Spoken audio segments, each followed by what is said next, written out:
Hey, are you vegan who's finding it hard to find vegan alternatives for meat? Or maybe you're a meat eater who looking at a vegan lifestyle sees some kind of drawn attractiveness to it, but you just can't see any vegan alternatives to meat, so you're kind of reluctant to go that way. Well, let me tell you, there's huge amounts of alternatives to meat, many vegan alternatives. There's no excuse anymore. It's very different than what it was 10, 20 years ago when people were very limited in the types of food they could eat when they went vegan.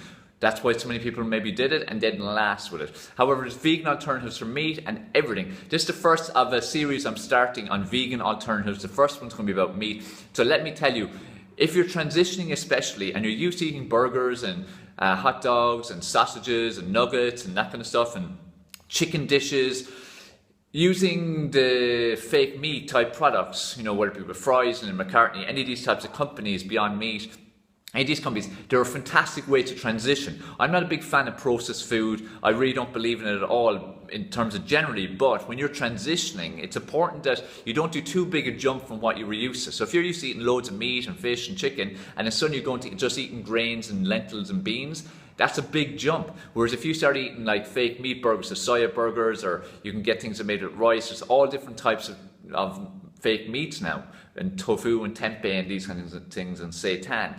So you can get fake burgers, you can get fake nuggets, you can get schnitzels, you can get sausages, you can get sausage rolls, hot dogs, everything. So if you get them, or soya chunks, so start using them initially, whether you're vegan and you're struggling or you're meat eater wanting to go vegan, use those fake meats initially. Then what you do over time is start transitioning to having more whole food, because whole food plant-based is what you ultimately should be looking to do. So use your transitional fake meats, then gradually over time move to using things like your beans and your lentils and your chickpeas and all the different things like butter beans, and there's so many different things out there. Tofu's not too bad, and tempeh and seitan. How do you do them? Let's take a chicken curry. So people have chicken curry. It's a dish that's very famous and popular with takeaways and at home. Instead of chicken, use chickpeas. Let's take a chili. Instead of using mince, then you could use soya mince, or better still, use things like kidney beans, okay? Wraps. People in wraps putting chicken and beef and shrimp and stuff like that. I mean, fajitas and burritos, that type of thing. Instead of using shrimp and chicken and beef, then you could use the transitional beef strips or fake chicken strips.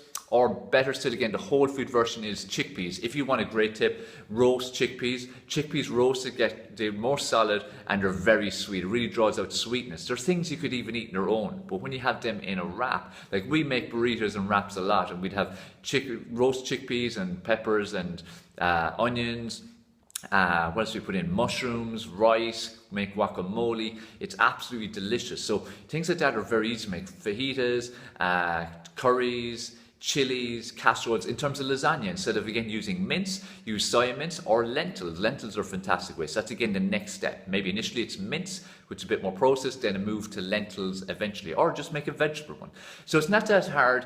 Vegan alternatives are everywhere now. There's so many fake meats. Again, I'd advise you to do that initially, but over time then move to whole foods using the different types of beans like kidney beans, white beans, cannelloni beans, chickpeas, lentils, all this kind of stuff. All right, so I hope that's helpful. That's my first of my vegan alternative series. That's on meat, and check out my next ones. Also on the right of me, you'll be able to see 2 suggested videos. Check them out. Again, hugely valuable content. On the left of me, you'll be able to see to subscribe. Make sure to share this and follow me on Snapchat, Dave Sheehan. I share my entire day there. Take care, take action. Look forward to reading your comments, answering your questions.